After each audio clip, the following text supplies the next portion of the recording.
There's no place to escape to. This is the last podcast. On the left. Side stories? That's when the cannibalism started.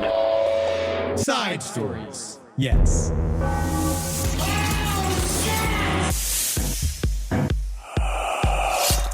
I'd put money on Alec Baldwin's father being an alcoholic. How much? $50. Not going to take it.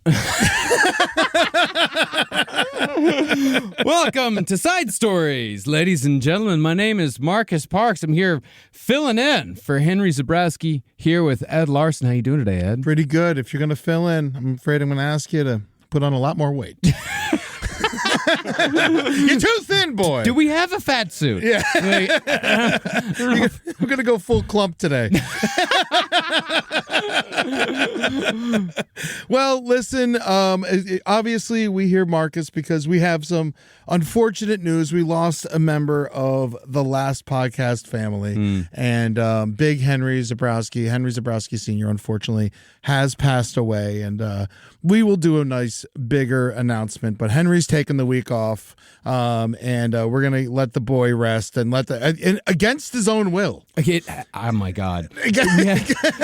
A medical professional, even though both of us were like, you know what, you don't have to. A medical professional had to ask him, why are you working right now? Oh yeah. No, he's a maniac, and God, committed. We say committed. Yes, and hail, Big Henry. Indeed. We love you. I missed that guy already. He was a lot of fun. I remember the day I met him was when I helped Jackie move in to her dorm in at Florida State, and then Big Henry was there, and I was like, all right, this is Henry's dad, and he was so obnoxious, and we all went to Chili's, and he kept yelling at the waitress, and I was like, this guy's funny.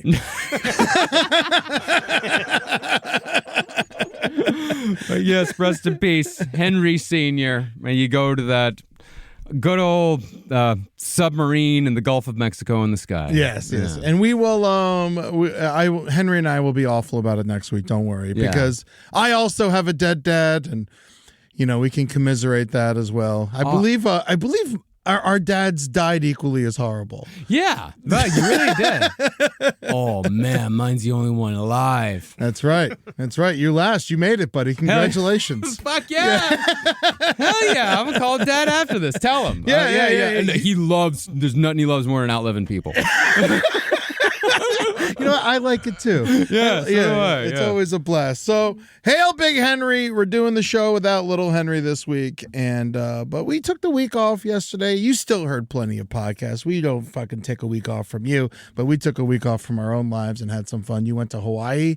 Did you do anything silly? Did you get in trouble?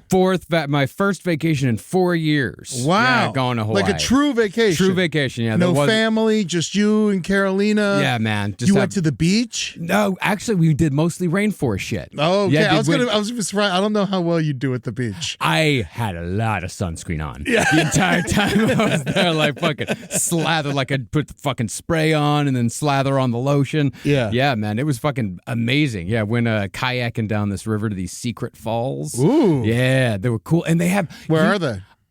Can't tell you. I was going to say, I'm trying to get you. Yeah, Good trying job. to get me. Yeah. He's going to take a kayak down. I went to Kauai. I want to say hello to Mike, who runs Aloha Tours, or I think it's called the Aloha Shuttle. Okay. He's a big fan. Oh, nice. It was fun. We got on the bus, the shuttle that like takes you around so you don't drive drunk, to like different bars and resorts and shit. Oh, hell yeah. And I got on. He's like, hey, oh shit, I know who the fuck you guys are. Yeah. He's a big No Dogs in Space fan, so thank you very much, Mike. We'll see you next time we're in Kauai. Amazing. Yeah. I love Hawaii so much, man. Dude, it was just an actual relaxing time. It was just wonderful. And I had this moment under a waterfall where I was like just fucking, barraged with water, and it came out as this cleansing moment. Felt fucking incredible. Like I felt like something had been washed away. Oh man, yeah, it's beautiful. It was cool. And Hawaii, they have their very own little people.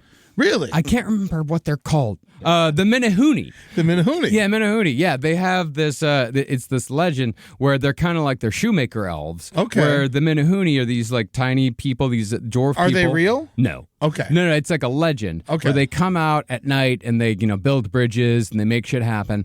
But what was interesting is that I looked up the Menehune and did you ever hear about the Hobbit skeleton? Yes. Yeah, so it turns out that some people think that the Menehune may actually have been some of those Hobbit people that the original settlers of Hawaii had taken from Indonesia, or I think that's where they found the Hobbit skeleton. Okay. But had taken them from there, and they were in fact their servants. Wow. So the original settlers of Hawaii may have had an army of dwarves as their servants. Wow. Yeah. That's fucking. It's bad, but. Awesome. Yeah, can you imagine settling a new land and you just have a bunch of dwarves doing all of your work for you? Man, it's Wonka. Yeah, it is. Except for pineapples. Holy shit, dude. It's Holy Wonka. Yeah. Oh, man. Hawaii is fucking Wonka land. Yeah. All right. I love Hawaii, man. I Yeah. can't wait to go back. There's lots of crazy shit there. Yeah. It's all invasive species, and I think that's, fine. Yeah, chickens everywhere. Because we went to Kauai. And the reason why Kauai as the only island that has chickens is because back in, when they were first settling the islands, they had a rat problem. And so one of the guys, he was a sailor. These guys, we talked about it in the Batavia series. These guys just fucking sail everywhere. And so this guy had gone from Hawaii to Africa, and some dude in some village somewhere said oh yeah, you got a rat problem? Take a mongoose over there. He'll take care of it in a second. Yep. Fucking dude got together 7,000 mongoose, and just fucking put them on every single island except Hawaii, which is why every other island doesn't really have a big bird population. Yeah. But Kauai has a great bird population and chickens fucking everywhere. You know what happened with the mongoose thing? I learned this when I was over there because I was mongoose everywhere. The first time I saw a mongoose, I was like, what the fuck? Is that a mongoose? I was flipping out and shit. And I was just like, what the hell's going on with all the mongoose? They came to kill the rats. Mm-hmm. But the problem with that was the rats are nocturnal and the mongoose stay awake during the day, so they didn't kill them enough, so they had to bring in a bunch of cats. And now there's fucking cats everywhere. And then, so now the cats are a problem, the rats are a problem, the mongoose are a problem. And so, Hawaii is just filled with these invasive species. Shout out to my friend April McCormick, who has to kill some of those cats, unfortunately, from time to time. Wow. Because they, there's so many of them, and they're fucking with all the other things, killing all the birds and all this shit. You got to do a cult. You got to do the thing. So they worked for animal control? Yes. Well, she works for science researchers, and then also she has to go kill cats occasionally. And it's totally changed her. She used to be a strict vegetarian. Yeah. And wouldn't now she's just hardened, eats pork and shit, and fucking she's a whole new person. And so shout out to her. I thanks for killing the cats. Yeah. I don't know. It's weird but it's, what are you going to do? Well, that's the thing. I get it. I get that protectiveness, because there was a moment we were on this hike on Sunday, and I was looking. It was the most beautiful hike I've ever taken in my life. Mm-hmm. It was up on top of a mountain, going on the ridges. There's fucking valleys on both sides. You see all of these, huge plants and trees growing up. And this thought, I'd never had a thought like this in my head. It just suddenly popped in my head, and I thought, I would kill for this place. Yeah. I would kill to preserve this place and to keep this place safe. It is a very important place, Hawaii. I love it so much. Just learning about it when I was there, it's wild. And why everyone who lives there is so protective about it. Yeah, I got it. I finally got it on that last day. I was I understand, and I also even appreciated how chill people were about protecting it. Oh, they were very cool about it. Yeah. They have to be, otherwise, you flip out. Yeah. Hawaii, unfortunately, high suicide rate. Really? Yeah. And it's also, I learned Key West also has a high suicide rate. Well. And it's interesting. Well, it's that island escape culture. I feel it might invite people who are a little under the weather mental health wise. Can't run away from your problems. That's right. It's someone going to the island thinking this is going to fix everything. If I only make it to Hawaii, if I only make it to Key West, then I'll be totally fine and all my problems will be solved. Yeah. And you discover that does not happen at all. Yeah, it's Prozac. Yeah. Prozac works a lot. Well, the cool thing is that we went to Kauai. It was funny. I realized later that it was somewhat like subconscious because we were choosing which island to go to, and finally I was like, no, let's go to Kauai. Like that feels right. Like let's try this place. And I realized the reason why is because Lori Vallow, that's where she got arrested, and that's where her favorite island was Kauai. Okay, and she stayed on the North Shore. We stayed on the South. I mean, you can like the same things. Yeah, it's okay. Hawaii's very nice. Yeah, her and Chad got married on the beach. Like, remember they paid like $500 for a beach wedding and a photographer, and that's where she was arrested and extradited from. But yeah, it was in Kauai. It was in Princeville, up top, the Shishi part, I was told. Yes, of course. Yeah, but of course, always the best because they have to spend that insurance money from the murdered wife somehow. I did, like, I had to stop myself from, like, just telling, like, random Lori Vallow facts to strangers. Oh, yeah. It's hard. Just don't fucking mention murder. Don't mention it. Don't mention it. Like, the only time that I really talked about was I was on a hike, like when we went down to the Secret Falls. We had a guide and we went like on a tour. You kayak down. And there's like we went with a bunch of bro dudes on like their bro vacation, their brocation. Yeah, like a bunch of guys in their like late 20s, like early 30s. But of course, like talking shit like dudes do, just regular dudes, and like, hey, better shut up, like, or else it's gonna put us on a podcast. It's like, only if you murder someone. Yeah. Like, if you kill someone, you're on. Yeah, babe. if you kill someone, we're definitely going to talk about you a lot. If I met you and you're a murderer, you're in. Yeah, there's no way we're not talking about it. Yeah. Man, with this picture, this I guess these aren't engagement. These are wedding photos. These are wedding photos of Chad Daybell and Lori Vallow. You think he's faking the guitar here? The ukulele? He doesn't know how to play ukulele. They just handed it to him and said, pretend. Yeah. Like, yeah. Fucking assholes. And she's trying to do a hula dance and looking fucking horrible doing it. She doesn't have an ounce of rhythm in her life, her fucking body. It is interesting to look at this photo and know that this man is going to get riddled with bullets from the government. It really is, man. I didn't think about it that way. I was like, God, yeah. He's just going to be fucking slumped up next to a pole with a bunch of fucking blood just gushing out of his body. This would be the outfit, too. The white outfit? Like, it would be, if you're going to do it, man, put him back in the fucking linen. Matt, I wonder if you can request, like, the color. Yeah. Like, in which you can be killed. Yeah, request white. Dude, Dolphins jersey for me, for sure. No, I'd say white flannel. White flannel. Can you do white flannel? I don't know. I don't know if I've ever seen white flannel. It'd be hot. I just like flannel. I feel like it would have to mix with orange or something. Yeah. All right. Yeah. Well, that's gonna fuck with just anything that shows the blood. Yeah. Just make sure the blood is really on display, and then I'll be not happy because I'll be executed by the government, but satisfied. Satisfied. You made one choice. You made one choice. Yeah, linen I think would be the best cloth to be shot by the government in.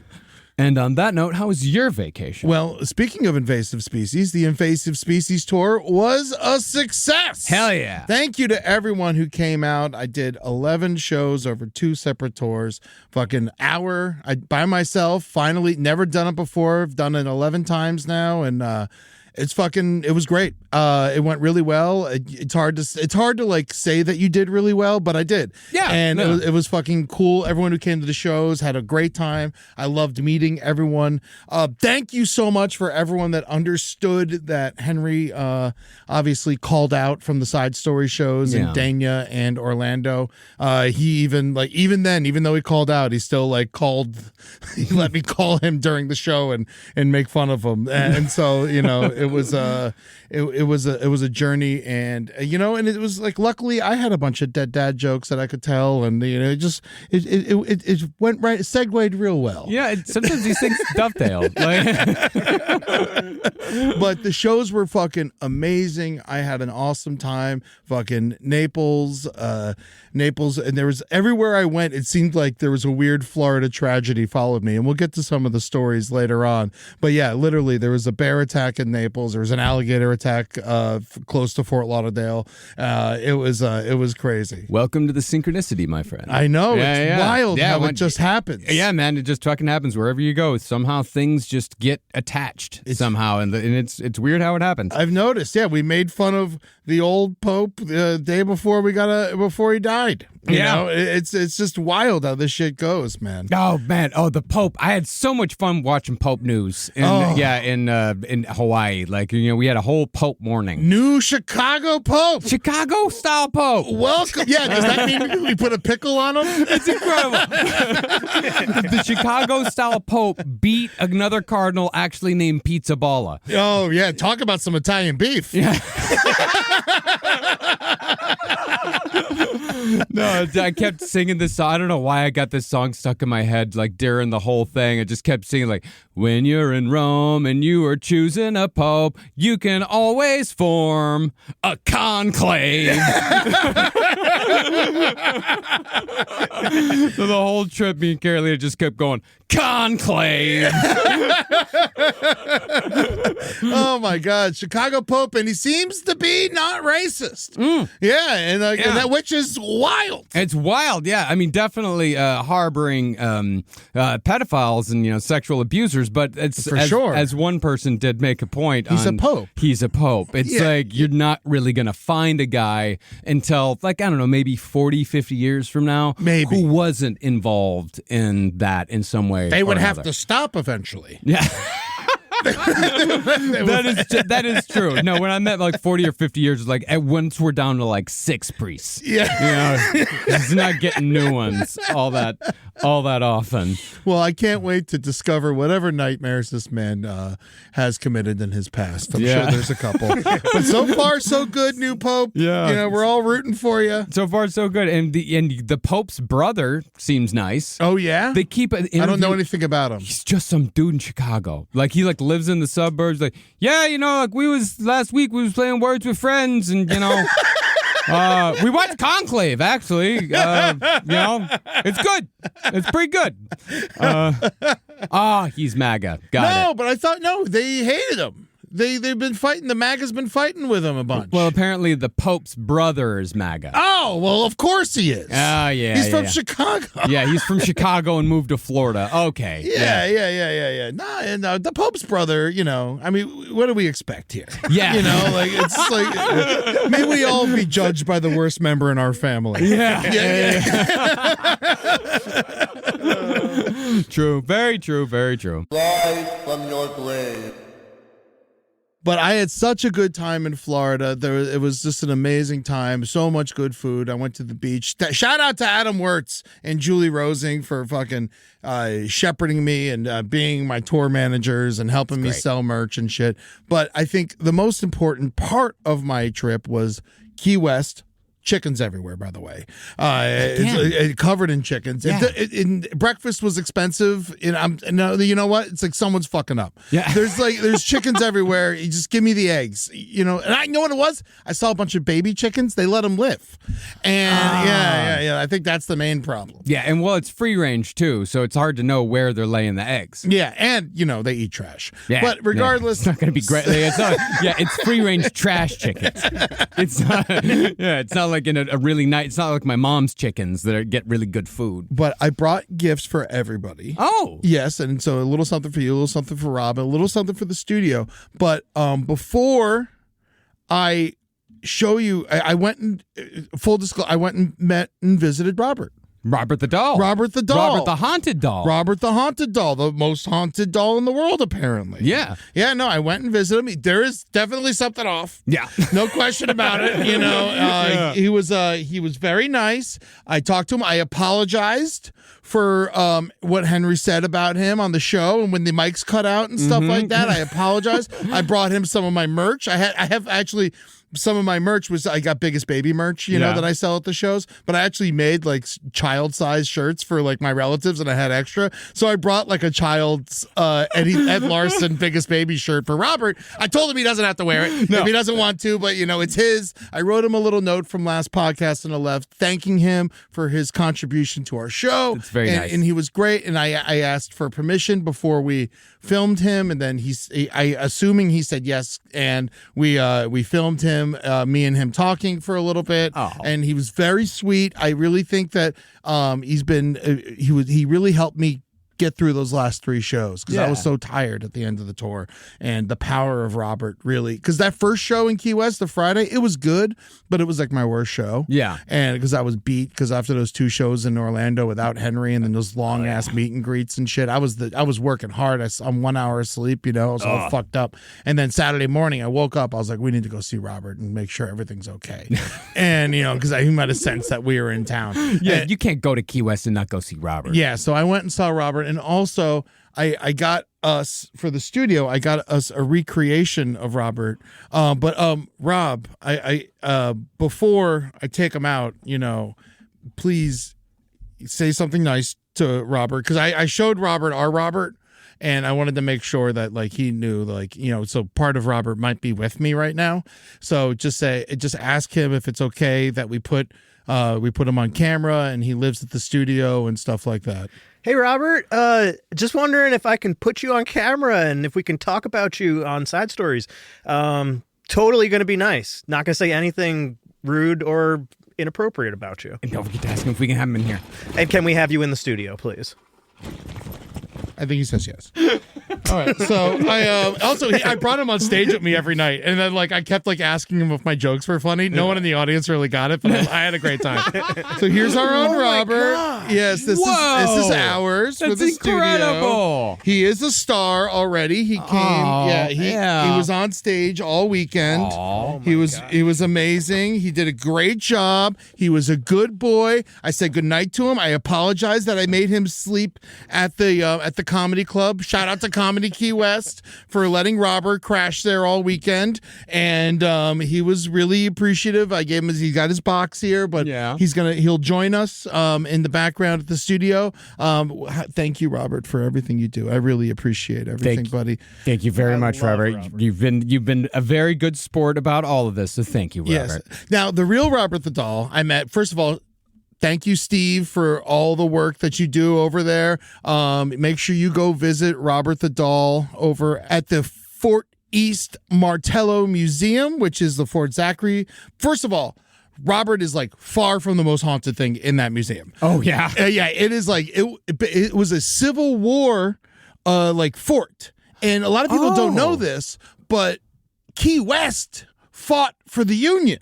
I had no clue. I never think of Florida as a Civil War battleground at all. Yeah, no, I don't think there was much battling there, but they had a fort in case something happened. Sure. But they got hit also later on after the Civil War. They got hit really hard with the flu, with the Spanish flu. Yeah. And lots of bodies were that's where they put all the bodies. I'd heard that. And they were like stacked up in yellow fever. That's what it was. Yeah. And it was they were stacked up from ceiling, and then you're walking through all these and it's empty now. They didn't put nothing where the bodies were, and it's cold. It was 100 degrees outside. It was cold in there. And it was fucking scary. And then so Steve, who works the front gate, he was like, he loved that, I was into this shit. Because usually it's just people walking around that are drunk and shit.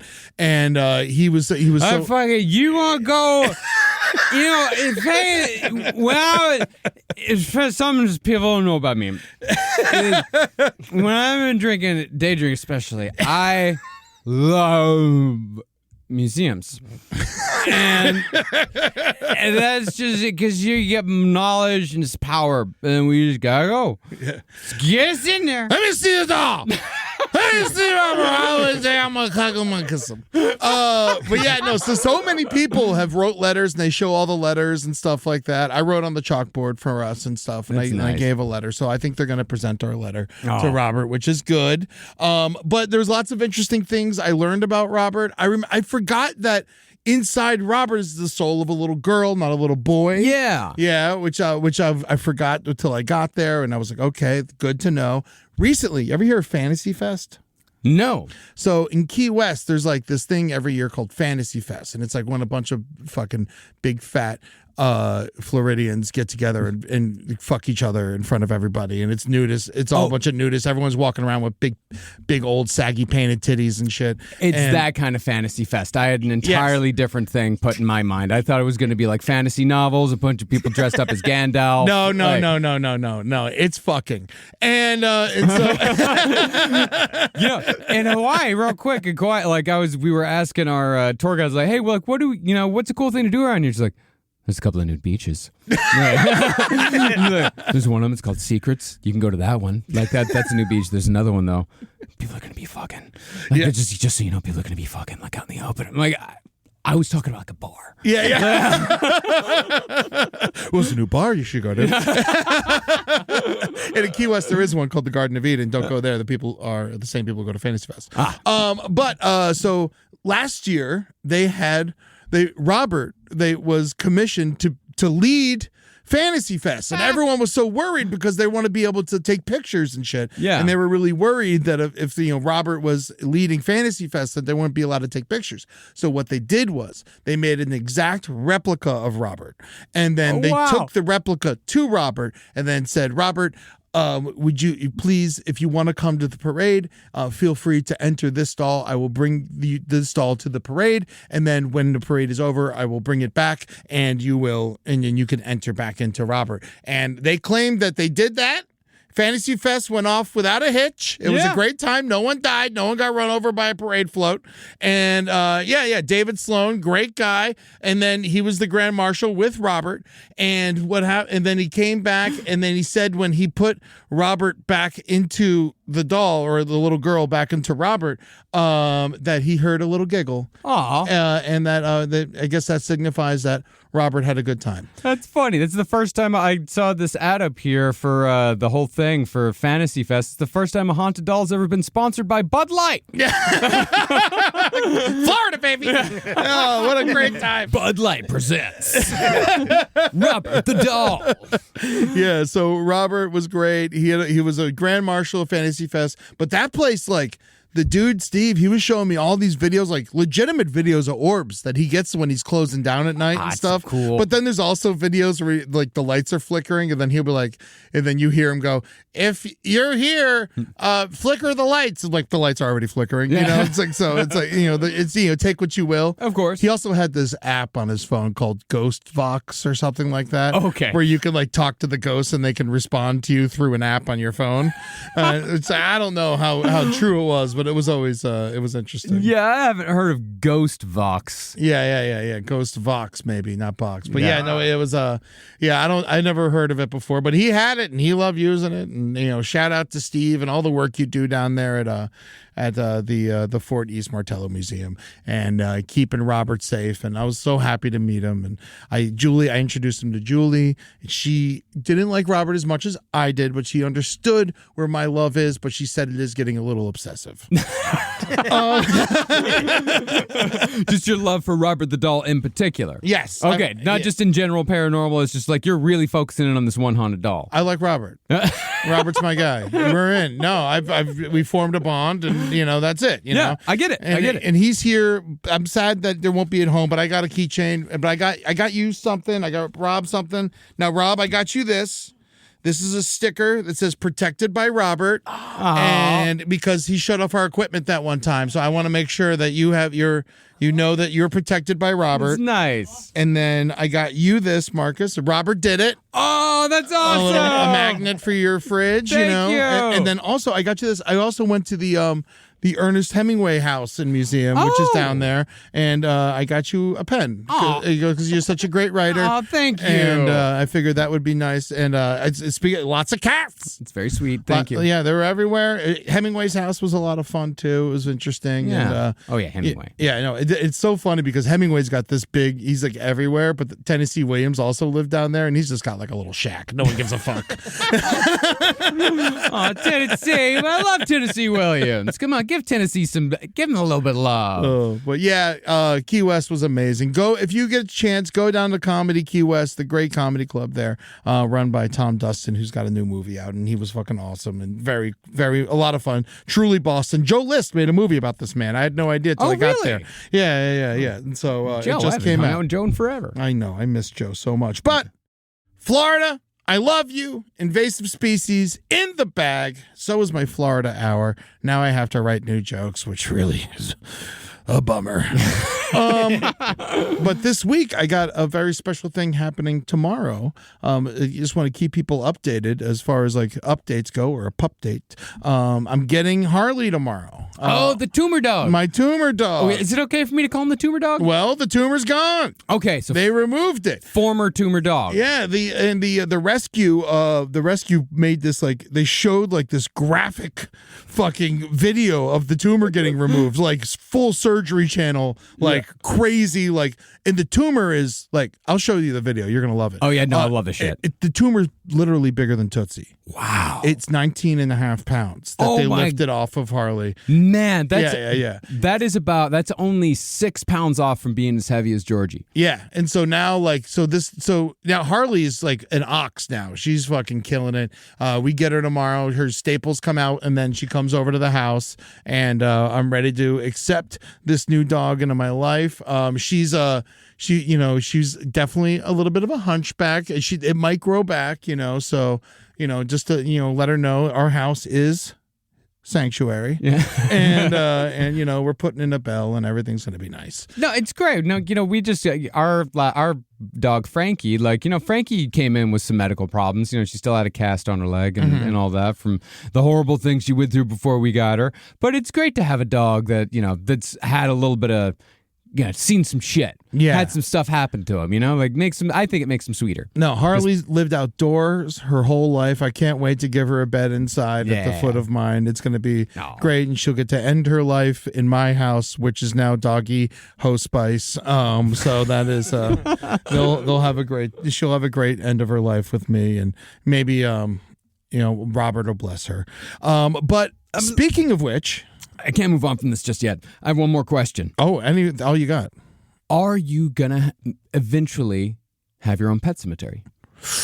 If you're gonna be the dog hospice, wow. I mean, you're the one that's gonna, you're the one that's got these dogs at the end. Am I gonna have to eat my words on Chad Vallow's Pet Cemetery? Because the way things are going, in 2 years, I'm gonna have 3 dead dogs back there.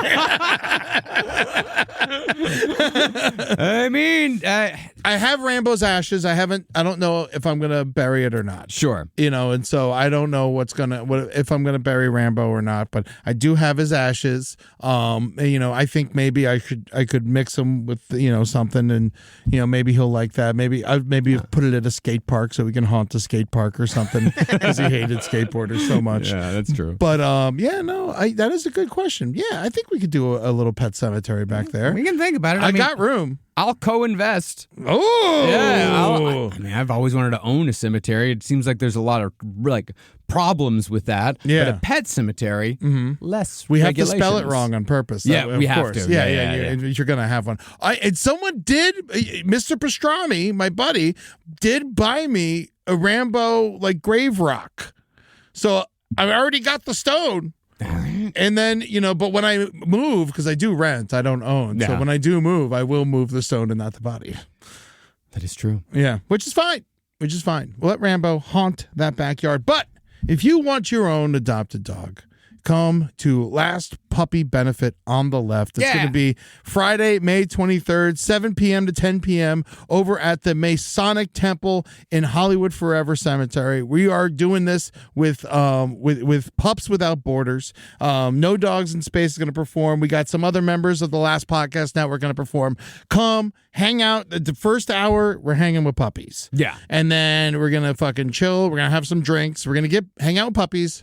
We're going to have some drinks, and then we're going to tell a bunch of murder stories. Yeah. And what's a better time than that? It's going to be a fantastic time. And this is the this Pups Without Borders, that's where we got our little Frankie. Yeah. Which is how we got hooked up with them. They're an incredible organization. They really care about what they do, and this is a charity show. Yes. But it's going to be a show and a hangout all at the same time. Absolutely. And there's going to be puppies there. So I've been to one of their events before, and it was a great time.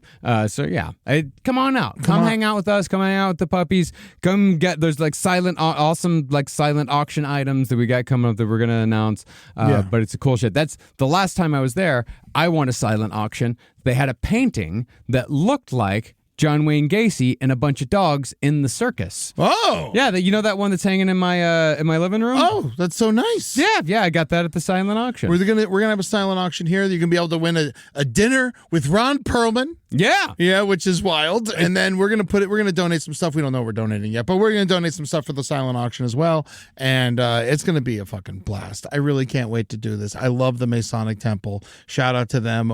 We did a side stories there for the Netflix's The Joke Festival, and it was fucking hot, dude. Yeah. It was wild. So it's a great place to see a show. Great place to hang out. You can go visit Toto's grave. Yeah. Lots of dog stuff all at once. You can also go visit Jane Mansfield's grave, who died in a car accident with her 4 chihuahuas. There you go. Yeah. There you go. Yeah, the chihuahuas are not buried with her. You know who else is buried there? Brand new, hot in the ground, David Lynch. That's right. Yeah, so we can go see his fucking ass.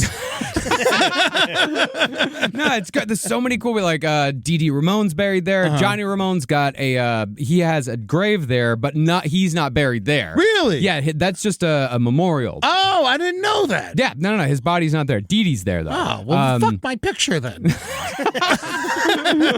Mila Nurmi's there, the original Vampira. Nice. She's there. Mel Blanc, voice of Bugs Bunny. Judy Garland. Ema Sumac, one of my favorite singers of all time. Ooh. Oh, you have you ever listened to Ema Sumac? No, I haven't. Oh, we got a night ahead of us. Nice. Oh, we got a night ahead of us for Ema Sumac. Oh. Yeah, she's this incredible singer that has like an 8-octave range. They build her. She's from the 50s. Yeah. They built her as like a lost Mayan princess because all of her music is very like South American, but it's very exotica. Cool. Turns out Queens. Whoa. No, Whoa. not- I mean, Queens, most, was it the, how do they represent Queens? It's the most culturally diverse neighborhood in the world. Yeah, but she's definitely not a Mayan princess. What are you going to do? I mean, it's the 50s. It's good press. Yeah, it's great press. Yeah. I mean, I love that octave range. I'm getting real into Minnie Riperton lately. Oh, yeah. And so, feed me to it. Oh, also, another dog kind of adjacent in Hollywood Forever, Humphrey Bogart. Humphrey hasn't humped the leg, but and that's free. So You can pay for it. Yeah. Well, this is Side Stories. We have to get to stories eventually. But it's been wonderful catching up with you, It's been Marcus. great catching up with you as I'm glad you had well. a great trip, and I as well. I'm very happy that the Florida tour went off great. Oh, man, I can't wait to do more shows, but it's going to be a lot of fun. We got an update. Yeah. One update for all of you listeners. They found another victim of Herb Baumeister. Yeah, they have identified the 10th victim found on the farm. The 10th out of, I think they assume about 25. Yes. Yeah. So they're I mean, it takes forever with all those little fragments. Yeah. The man, Daniel Thomas Halloran of Indianapolis, was identified through genealogy match. He's the second victim to be identified since Hamilton County Coroner Jeff Jellison reopened the investigation into the disappearance of dozens of men from the early to mid 1990s, and the 10th known victim overall. But yeah, I mean, so it could be up to 25.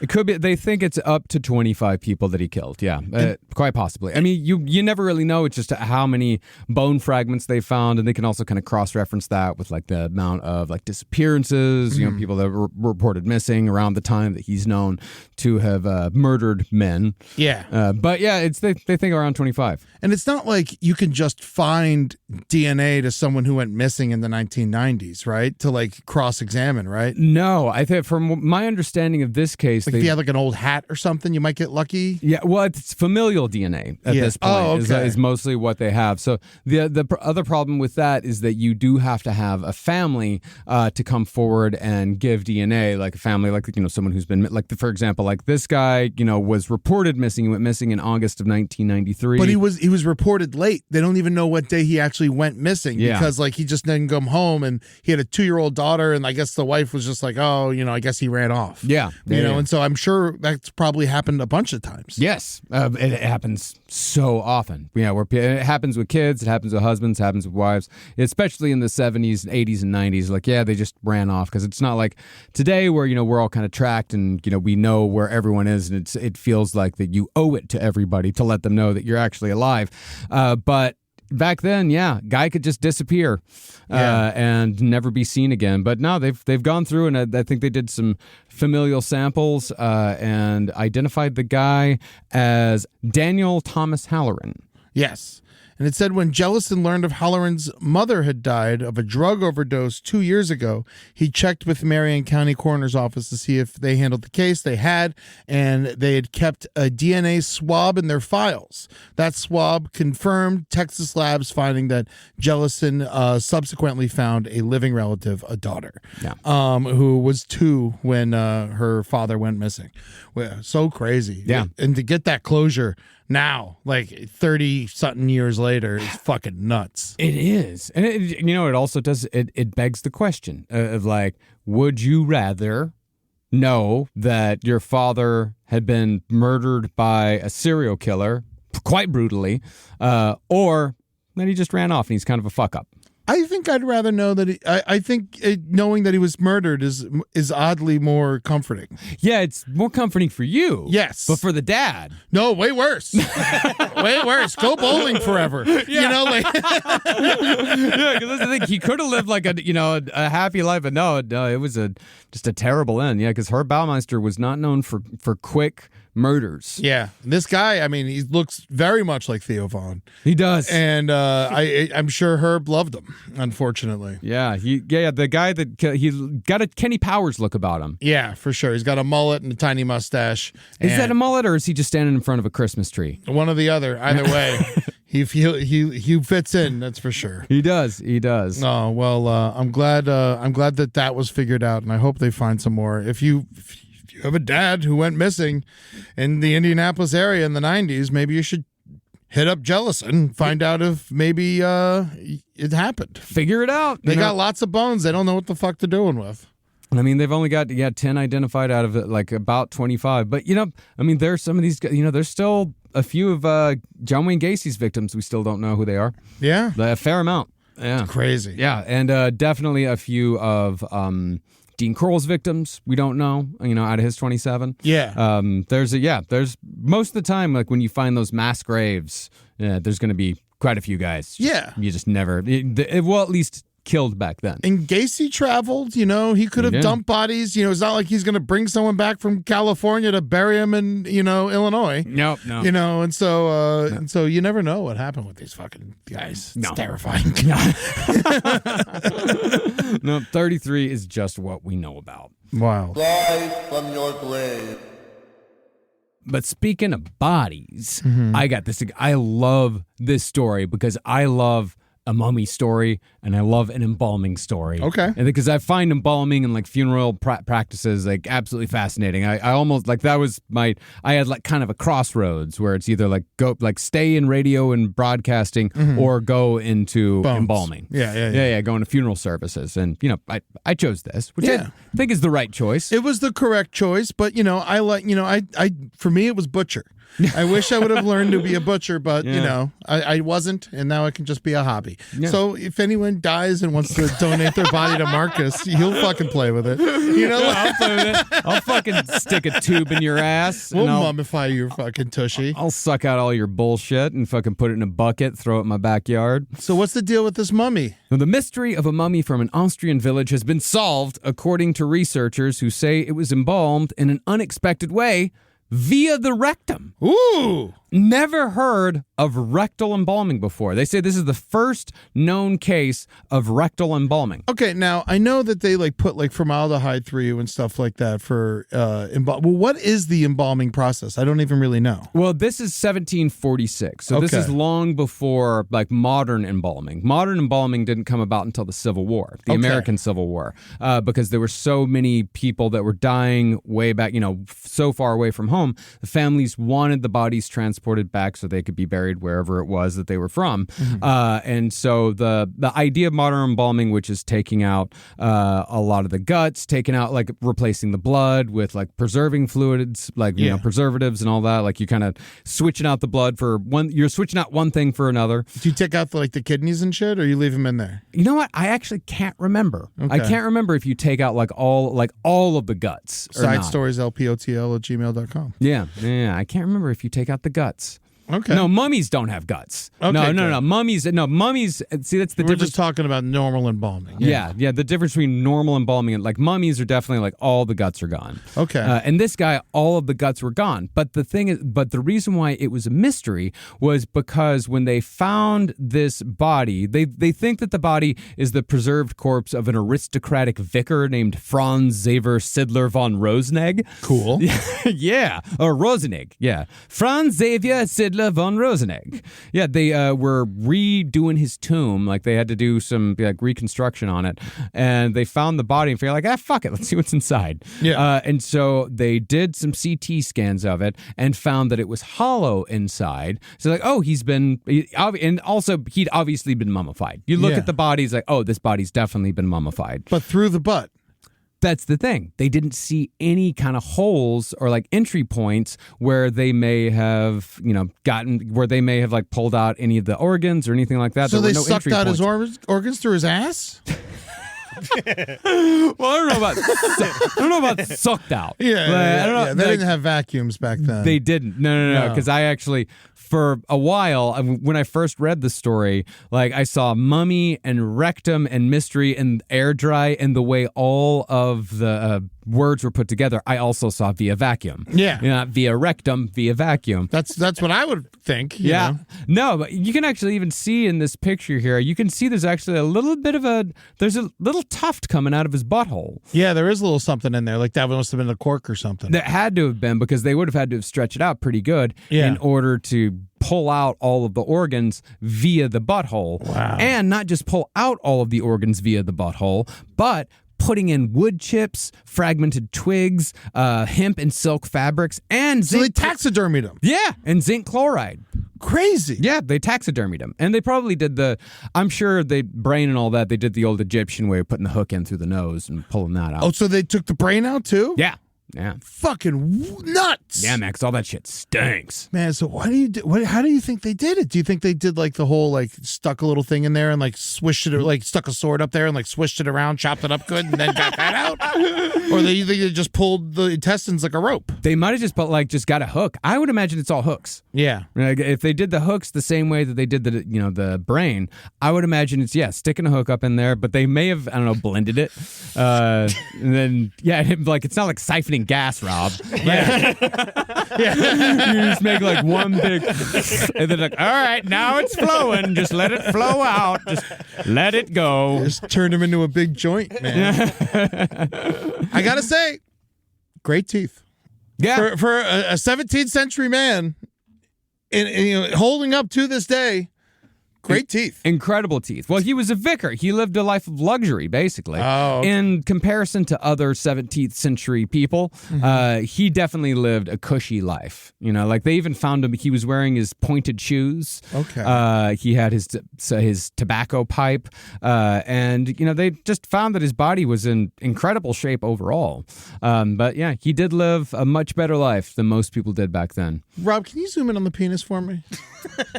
I'm just curious. Or the penis area. There's penis not really area. anything left. Do you think it fell? Oh no, it's Oh, yeah. it's there. Yeah. Well, it is there. It is there. Wow. Okay. It looks sort of cocooned. I mean, of course, it's deflated. It all it got emptied, but yeah, it's still there. Yeah. All right, Uncircumcised. good to know. I should hope so. Yeah. Yeah. Oh, all right. Sticks it around. Sticking a rug. Just put them up. Well, put them up in there. I got something that oddly, I was going to have you go twice in a row, but this one of my stories kind of goes into what we've already been talking about. Pittsburgh funeral homeowner allegedly dumped pets in a landfill after charging for the cremations. Yeah, this is terrible. What a fucking asshole. I mean, like, come on. Like, just do your job. Yeah. It's got to be easier. Why do you? Yeah, it's got to be easier than driving all the way out to the landfill and dumping a bunch of dogs out the fucking.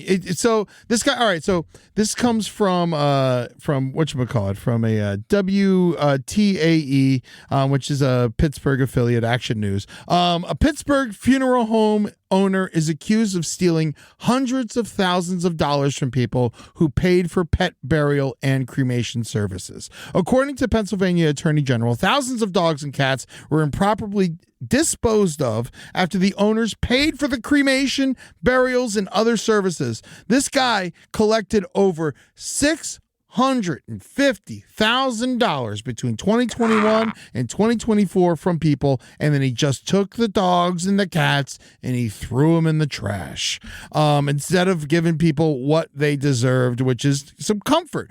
So it's crazy that this man did this, but he finally got caught. You just can't throw dogs in the trash. No, you can't. You can't throw dogs. You can't throw cats. You can't throw birds. You can't just throw an animal in the trash. More than 6,500 victims have already been identified. So this, I mean, don't go to the dump in Pittsburgh. I mean, we all know that Pittsburgh. Well, we all know that the fucking dumps are lands of wonder and whimsy and joy, and you can find many wonderful things at the dump. Did your dad ever take you to the dump when you were a kid? I did. I went to the dump once. My dad. I don't know why the fuck my dad brought me to the dump. Yeah. I went to Mount Pompano, we call it. The only hill in all of Broward County is a giant fucking dump. And I tell you what, those seagulls are the size of Buicks up there. Okay, that's different. You got to deal with seagulls in Florida, so you got wildlife at the dumps. Yeah, besides the rats. Yes, yeah. My dad used to take me to the dump all the time when I was a kid. It was fucking fantastic. You go to shoot the rats? No, we just went to look and to dump. You know, we had to dump our stuff because we lived in I lived in rural Texas. We didn't really have we didn't get like a dumpster until I was in like high school. So you had to take your trash somewhere. Yeah, and there was no local pickup. So yeah, we had to take regular trips to the dump to get rid of our trash. Like once every couple weeks. Why the fuck was I at the dump? Like, we were at the top, and like we weren't like dumping something. We were like talking to somebody. Yeah. And my dad was like had a deal with someone at the dump. Your or dad something. had a guy at the dump. There was like something, I don't know what it was. Like he had like business at the dump, and I had to go with him. Fucking, you're gonna go to sleep tonight, and you're gonna be thinking about this, and some awful fucking memory's gonna unlock that you had forgotten about, and it's just like, I do, but yeah, the core memory is just blown away by the size of the seagulls. Just like I just remember, just be like, those are big fucking. My dad was laughing his ass off, and I mean, I don't think my dad was. I mean, my dad was involved with like some minor thievery, but nothing crazy illegal. It's not like he was like a murderer or anything like that. No. So it's wonder why the fuck I was at that dump. To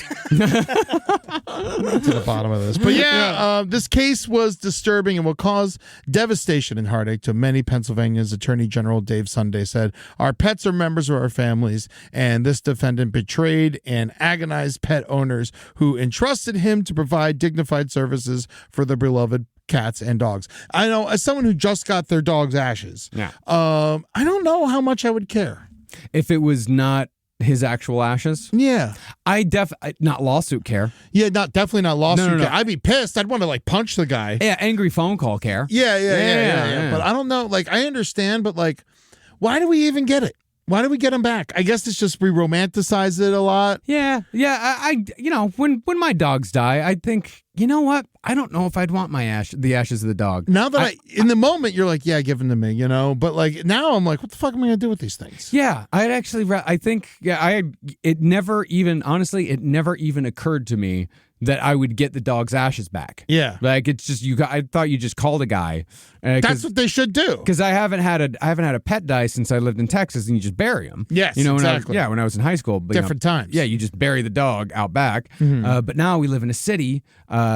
and I can't just bury the dog. No. No, you can't just bury the dog. Because one time I buried a dog and I didn't bury it deep enough. Yes. Yeah, And the animals come. Yeah. Well, the thing is, the animals didn't come, but I buried him right outside my window. Oh, and no. I didn't bury him deep enough, and so and it was the middle of summer. It's Texas summer, so it was like 100 degrees outside, and so just the smell started getting like worse and worse and worse and worse. Sometimes they come back. Yeah, so I had to go dig up the dog. Me and my friend Gary. Wow.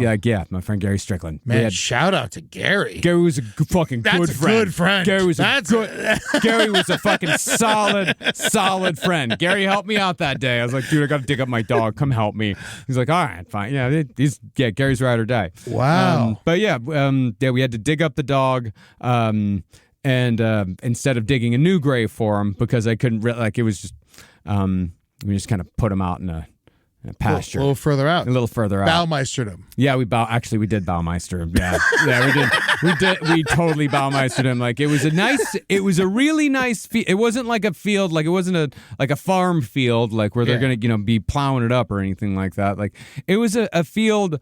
I mean, yes, he definitely. We call it a sky burial. Okay. Where they're You threw him out of a plane and hope for the best. Well, sky burials are where people get eaten by birds. Okay. Yeah. They get eaten by vultures. That's the best way to do it. Yeah, you go back to nature. I wish that's how they did with us. Yeah. I'd feel better about that than just burying or burning me. At least I'm giving back. Yeah, because the vultures, they'd take the bones, everything. Yeah, of course they do. So yeah, it was probably vultures and coyotes that finished him off. What is this picture, Rob?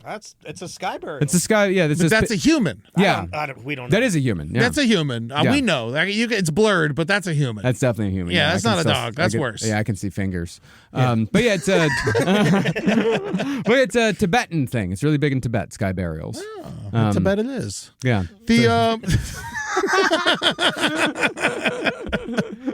Oh man, what else is going on in the news? Oh, the other thing that I got is this incredible story out of Australia. This is this is one of those stories that's, I love the show Fatal Vows. Mm-hmm. And this is like the most Fatal Vows story there is. Yes. Yeah, I mean, marriage is bliss, but divorce is murder. An Air Force pilot in the RAAF is accused of murdering his wife and staging her death to make it look like a ride-on mower accident. Whoa! Yes. Oh my God! Yes. He has secured a major court win after a judge ruled he could be released on bail to take care of his ailing mother. He would be prohibited, and this is the amazing thing about it, he is a pilot, so one of the conditions of his bail is that he is prohibited from coming within 500 meters of an international airport terminal. Yeah, because he could just fucking fly away. Yeah, and he can't enter any airfield. Good. Yeah. But wow, how annoying is his mother that they're releasing him to take care of her? Nobody. Can't get anyone to fucking God. Let him go. Let him go. Get him out of here. Get him out of here. So he killed his wife and then he ran her over with a lawnmower? Robert John Crawford is charged with the murder of his wife, Frances Crawford, in southeast Queensland on July 30th, 2024. Emergency services found the body of Miss Crawford, 49, at the base of the property's retaining wall around 3:40 a.m. near a riding mower. Apparently in Australia they call it a ride-on mower. Mm-hmm. Police allege Mr. Crawford, an RAAF pilot, flew into a murderous rage and fatally strangled his wife before attempting to disguise the crime by placing her body under the mower to make it look like she died in a freak accident. Oh my God. I mean, it's a ride-on mower. It's a ride mower. Yeah. So it would be his fault anyway. Well, I don't know. Riding mowers, you could kill yourself. Do they go on their own? They can go on their own, but on the other hand, no, because they do have. When you stand up, from you got to hit mower, the lever, right? Well, when you stand up from a riding mower, it automatically turns off. Yeah. So either way, he killed her.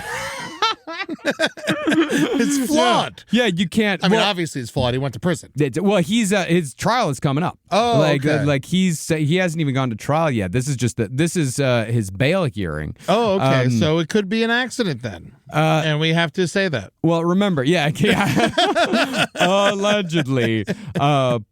Well, he's also charged with misconduct with a corpse, with police alleging in court documents that Mr. Crawford moved his wife's body without lawful jurisdiction or excuse.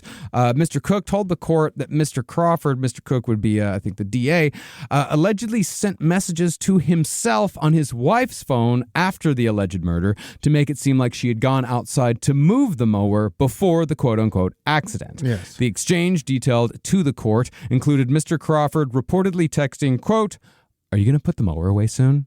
Miss Crawford allegedly replies, "Just give me a sec." And so he's trying to set up the idea that she's going outside. He even made her a bitch in that.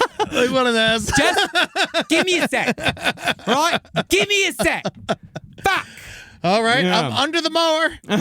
She's right here. Ow, ow. Ow, ow. Oh my God, I did not know how much it would hurt to be ran over by a ride-on mower. And oh my God, I am dead now.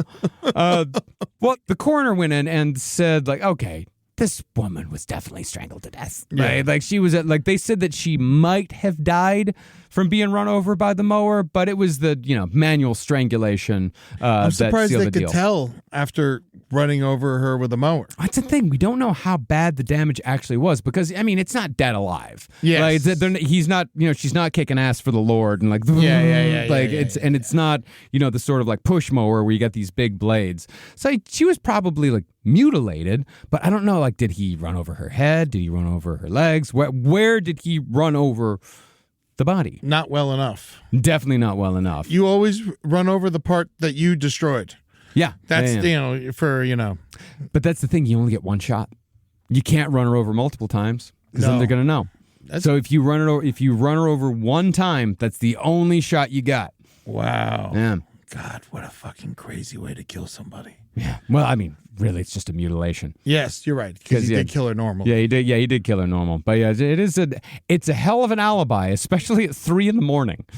Yeah, no one mows their fucking lawn at 3 a.m. Well, the idea was that she was putting it away. She was mad putting it about away. Yeah, and there were also several inconsistencies. Unwashed dishes, her rings were left on the kitchen counter, indicated she was still in the middle of her nightly routine, and the DA argued it made little sense for her to have gone outside near midnight to move a lawnmower.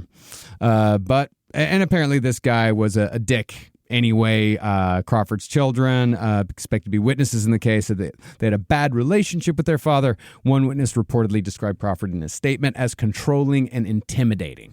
And so now he's going to become a caretaker? Only one who can handle her. Jesus Christ. Yeah. Well, I hope his mom, is happy that he's there. He's got a very Australian face. He really does. Yeah, He really does. it's that Australian face. Like, why do Australians have such big heads and such tiny ears? It's true. Think about it. Yeah. That's a very Australian thing. Big head, tiny... he is classically attractive. Yeah, he is. Yeah, no, for sure. He's definitely like a good-looking man, but yeah, no, that's true. Side stories LPOTL@gmail.com if you can answer why specifically Australian men have big heads and tiny ears. I guess there's just less to hear out there. Yes, there is. Yeah. Well, there is. we're coming close on some time, but I wanted to rapid fire go through some animal stories. There's some interesting stuff happening around. First one is in Ohio, which is this one. It's just too much fun to not bring up. Define fun. But so a police officer in Ohio was shocked to find a raccoon holding a meth pipe after following its owner's arrest. This guy, he pulled over this woman, and she had a raccoon who was legally her raccoon. Yeah. She had the paperwork for the raccoon, but she did not have paperwork for all the meth that she had. And then when the cop took her out of the car, the raccoon got a little frisky and grabbed the meth pipe, and we got some footage of it. Let's see it. Oh. Hey. What? Come here. Hello? The raccoon has her meth pipe. As what? Oh my god. Her meth pipe. You gotta be- He's playing with the meth Hello? pipe right now. No, don't reach Oh for my it. God. That's evidence now. I don't want him to have Well, that. that's why I'm gonna do it. Hey, buddy. Huh? He does It's seem okay. like a nice raccoon. Okay, you're on Arlington. He'll be here in 2 minutes. I'm right across from my house. Is that what that A few is? minutes? Yeah. Okay. This is what she's smoking meth in. Okay. The raccoon's playing with her meth pipe. pipe. All right. He's got another one now. Yeah. He's got 2 meth pipes. Oh, there's no. Yeah, and the raccoon found another one and immediately put it to its mouth. All right. Enough fun and games. I guess it's safe to assume that this raccoon has done meth before. But it seems pretty calm. Yeah, I think he was eating meth. Yeah. You don't know if like it's smoked, but well, he's probably just. They might have blown smoke in its face. Yes. I mean, who knows what happened. I'm sorry that this woman got addicted to drugs and was so loosey-goosey with him that her raccoon was playing with her meth pipe during a traffic stop. But, And not just loosey-goosey, but that she smokes enough meth to drive around with multiple meth pipes. Yeah. That one was very used and one was just, brand new. As someone who used to drive and smoke weed, I only had one pipe with me. Yeah. And that's, maybe that's the difference between weed and meth. But the, Meth, you don't want to get like caught flat-footed. Yeah. Always be ready. Oh, and the raccoon's name was Chewy. Oh, Chewy. Well, I hope they don't euthanize you, Chewy. While our officers are trained to expect the unexpected, finding a raccoon holding a meth pipe is a first. No raccoons were hurt or injured in the incident, thank God. Always, we remain committed to keeping our community safe, no matter what surprises come our way. So thank you to the Cuyahoga Falls Police Department. I guess that's outside of Cleveland. That checks out. Yep. And Yep. Oh, wow. and shout out Love to you. Travis Irvine, Yeah. our own Ohio raccoon that works here, and he doesn't do meth, and so that's good. Does not, and as far as I know, never has. Yeah, never has. Yeah. Never has. So. And speaking of Cleveland, we'll see you on November 29th. We're going to be at the Masonic Temple. Can't wait to come play a show for you. The full Last Podcast on the Left show, Cleveland, Ohio, Masonic Temple, Saturday, November 29th. Go to lastpodcastontheleft.com for tickets to that show and many more. Yeah, that's the Saturday directly after Thanksgiving. So that's going to be a lot of fun. I'm actually going to visit my family in Cincinnati and then drive on over, go to Rock and Roll Hall of Fame, and then do a show for you fucking wild cheeseburger loving fucks. So while I was in Florida, real quick, I just want to say, there was crazy animal deaths. The first black bear kill in Florida happened in Naples when I was in Naples. This is nuts. Yeah, no, a black bear killed a man and his dog. There has been multiple bear attacks in Florida before, but this is the first bear officially killing somebody in Florida And eating them. and a black bear. It's usually not. Black bears are supposedly the most chill of the bears. Yeah, don't you just have to shout at a black bear and he's Yeah, supposed you to go ring away? a bell. Yeah. I was walking my friend's dog, and I was like, "There's a bell. What's the bell for?" And they're like, "Oh, when you see a bear, you ring the bell." I was like, "Well, you walk your dog." And but the black, it was weighing close to 300 pounds. That's not even. I'm that. Yeah. And so that's not even that big of a bear, but it did fucking kill this old man, 89-year-old man. That's the main. I think that's the. It would have been. He was probably. He was old. And what a way to go out at 89, by the way. I think about that all the time. When an old person dies a really grisly or gruesome or bizarre death, I do think about that. It's like you make it that, and you're like, once you pass 82, you're like, okay, I'm definitely dying of old age. Yeah. I'm definitely dying of a disease. I'm dying in a bed. I've made it. I'm dying in a bed. Yeah. And nope, 89. Bear attack. Eaten by a bear. You're retired in the same town as Larry Bird and Bob Seger. and Judge Judy, and you fucking get attacked by a bear, and that's how you go out. Fucking crazy. Also, there was an alligator kill in Florida. Before I move on, I just wanted to tip you off to this and our listeners at home. This has not been updated to one of my favorite Wikipedia pages. So hopefully this gets updated soon. Anyone who out there who updates Wikipedia, do this for me. But there is a list of fatal bear attacks in North America Wikipedia page, and it goes all the way back to the 1780s. It's a delight. Each story is better than the last. I'm just going to pick a random one. We'll say this one was September 20th, 2005. Arthur Louis, a 6-year-old male in Canada near Brown River, British Columbia. A female and 2 cubs attacked Louis on a remote forestry road. He was walking back from his gold mining camp after his car broke down. There's lots of stories like this, and they all got little ones, and it's always so interesting. They're mostly in Canada. Yeah. Canada's where people get killed by bears the most, or Alaska. But here I'll just pick another one. These are wild. These are good. I believe the Revenant guys in here somewhere too if you dive deep enough. But yeah, so we got October 22nd, 1956. Kenneth Scott, 29, male, U.S., near Augusta, Montana. While elk hunting, a hunter in Scott's group was attacked, and the bear was shot and wounded. When they went back to kill the bear, Scott's gun jammed, and the bear mauled him. So they should have left him alone. Yeah, you got away. You went back, and the bear killed you. The bear was later killed by another hunter. But yeah, each one of these stories are fucking nuts. Yeah. I was looking back to Prohibition times because I was going to see if a moonshiner got eaten by a bear. You never know. Dr. Joseph Germain, Olga Gregorchuk, Jack Thayer. No, mostly for Forest Service employees. Actually, it's a lot of Forest Service employees. Strangely enough. Oh, yeah, for sure. Check this one out. 1855, John Grizzly Adams, the man's name, 48 years old, Sierra Nevada, California, professional trapper and trainer of wild animals. He was badly injured while dislodging his scalp and leaving a silver dollar hole in his head. Wow. He died in 1860 from complications of his scalp wound. I mean, each story, they're quick, little 3-sentence bangers. Listen to this. Two-sentence banger. Frank Welch, 61. September 8th, 1916. Welch was killed at a camp near Sylvan Pass at Yellowstone National Park while carrying a load of hay and oats. Men from the camp killed the bear with a dynamite trap. Damn. Blew up the bear. All right. One more. 1850. Fielding Isaacs, no age. Fielding was found with his skull crushed in a 1,300-pound grizzly's mouth with his knife broken in the grizzly's neck. And both deceased.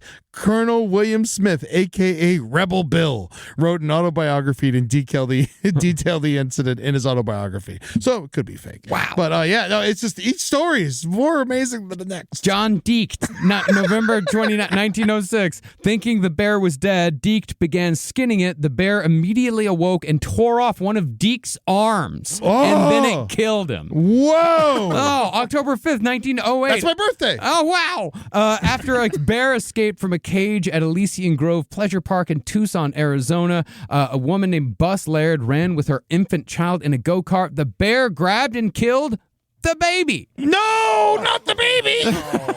April 16th, 1956. We got a twofer. Lloyd Pennington and Everett Kendall, USA, the Copper River Census area of Alaska. Two men were hunting a spotted bear den near Snowshoe Lake and attempted to lure the bear out, assuming it was weak and hungry, when it came out and killed them both. A rescue team shot and killed the bear, and it was when it refused to back away. No, sorry they killed the bear. Yeah, sorry they killed the bear. Yeah. Yes, You're always sad about that. You guys, you go to a bear's house and you pick a fight. I don't know what you think's going to happen. It's what my wife always says to me. It's what Caroline always says when I'm playing video games and I'm going in somewhere and I'm fighting somebody, I'm killing a bunch of people, and she asks, did you go into his house? Yeah. Did you go to where he lives? And is he now defending his home? I'm like, well, maybe, but he would have killed me anyway. That's what the bandits do. They don't just wait. I go to the bandit's house and I shove a fucking sword into his throat. And they set him on fire. And then I go looking for the other Oblivion Gates. Oh, man. All right. And finally, a Florida woman was killed by an alligator during a canoeing trip. She was in Tiger Creek near Lake Kissimmee in Polk County last Tuesday. She was 61 years old. She was on the canoe with her husband, and there was an alligator. It was shallow water, and they hit the gator, which was 11 feet long, and it tipped over the canoe, and the gator killed her, and the husband, unfortunately, was not able to save her, even though he tried. That shit fucking happens. But we did lose a famous alligator, big gator, who I really want to. I think we should shout out to Morris, the 640-pound alligator, believed to have been more than 80 years old, and the source of an impressive list of movie and TV credits. Most famously, he was the alligator from Happy Gilmore. He was the alligator that took Chubb's hand. Yes, I can't believe he lived longer than Carl Weathers. Isn't that the shitter? Like, yeah. Kills him in the movie, or not kills him. I've had technically Happy kills him by scaring him with the head of the gator. Yes, but he kills him. Chubbs took his eye. Yeah, kills him in the movie, and then he outlives him. Yeah, he was also in Alligator 1 and Alligator 2, Interview with the Vampire, Dr. Dolittle, Eraser. Great alligator scene in Eraser. That is a fantastic alligator scene. Great alligator scene. Yeah. And also Blues Brothers 2000. Don't remember the alligator in Blues Brothers 2000. don't remember Blues Brothers 2000. But I mean, I know it exists, but yes, the plot escapes me. as it should. So Morris, shout out to you. This episode is dedicated to you and Henry's father. May you be reunited and held together. Morris does. Who gets top billing? I mean, unfortunately, Henry's dad was almost in Daylight. That is true. He was almost the Sylvester Stallone tunnel rescue film. Yeah. He was almost in that. They filmed a scene, but they ended up cutting it. So I got top billing goes to Morris. All right. Yeah, all right. Yeah, but Henry's dad also, shout out to you. We love you so much, Henry Sr. Big shout out. But yeah, you're second place to Morris, unfortunately. I mean, come on. Morris was on Coach. Yeah. So, I mean, Coach is a great show. Night Court, Leno, he's done a lot. He's done lots of good work. And we could all hope for a 20-year retirement. we really could. Yeah, in Florida. Yeah. So No, this is Colorado. he was in Colorado. Actually, I would rather retire in Colorado than Florida. Nah. Yeah. Oh, I mean, it's not. I mean, it's a better place as far as humanity goes. But as far as fun and having a great time, I mean, nothing's better than Florida. I just realized that. I miss my home so much, and I had a great time there. No matter how horrible it may be, you're my horrible, and I'll be with you forever, Florida. And one last quote from the story covering the gator that died in Colorado. He died in a gator reserve that these guys put together because they had a fish farm and didn't know what to do with all their leftover fish heads. So they started rescuing gators, and they built a little park around it. And they said in an update on Monday, they announced, "We have decided to get Morris taxidermied so that he can continue to scare children for years to come. It's what he would have wanted." Yes. Absolutely. Yeah. Taxidermy everybody. I'm like, that is a very taxidermy heavy episode. Lots of animals. We love you guys. We have one listener mail. I'll get to it real fast. I'll read it real fast. But this is, it was very nice. Scared Stupid. Listening to the last Side Stories episode about alien movies, Henry mentioned an inadvertent scary movies that left lasting impression from our childhood. Mine, unabashedly, is Ernest Scared Stupid. Yeah. Hear me. It scared the fuck out of me too, by the way. I loved Ernest Scared Stupid. It's the best one, isn't it? Oh, easily. Yeah, I loved it so much because I loved Ernest and I loved horror movies. Yeah. It was the first movie that I ever watched and then immediately rewound and watched a second time. Those trolls were fucking nasty, too. Yeah. They were very scary. All the snot, and Ernest was very funny. Oh, yeah. Hear me out. While visiting some cousins in South Jersey, I was invited to watch this movie. As the only kid in the house and undoubtedly getting on everyone's nerves, I was set down in front of an old TV to watch this movie. Short of recapping the whole plot, I was scared stupid. To put it plainly, this movie was that made me afraid of the dark. To my knowledge, I previously was not. After watching trolls hatch out of tree eggs and dissolve after being squirted with super soakers filled with milk, my authentic Romanian miak. my ride through the Pine Barrens back home was terrifying. The Pine Barrens are a scary place. Lots of bodies there. Oh, yeah. And the Jersey Devil. Oh, yeah. This movie was the reason I don't hang my leg out of my bed, out of the sheets anymore. The hole, they can't get you if you're fully covered. I mean, yeah. Yeah, absolutely. Oh yeah, I've let go of most of the fear, but goddamn, I was horrified. This movie did scare the shit out of me. Me too, but it scared me in the best way possible. And all the kids getting, I think, didn't they get their souls encased in trees? Yes. Yeah. No, it was wild. Yeah. It was good. Yeah. So this one's number one. Ernest. Camp's got to be second. Yeah. And then I guess Ernest Goes to Jail was pretty fucking awesome. That fight scene at the end. Jail. Well, the court scene with the pen in his mouth is one of the funniest scenes in movie history. Yeah. Yeah, but just keeps getting more and more ink all over the place. And he's Ernest. Yeah. And he's on trial for murder. God damn. Yeah. Do I like him more than Hemingway? I don't know. How does The Sun Also Rises stack up to Saves Christmas? Did Ernest Hemingway ever save Christmas? No! He never went to Africa? Did he join the army? I think Ernest Hemingway went to Africa.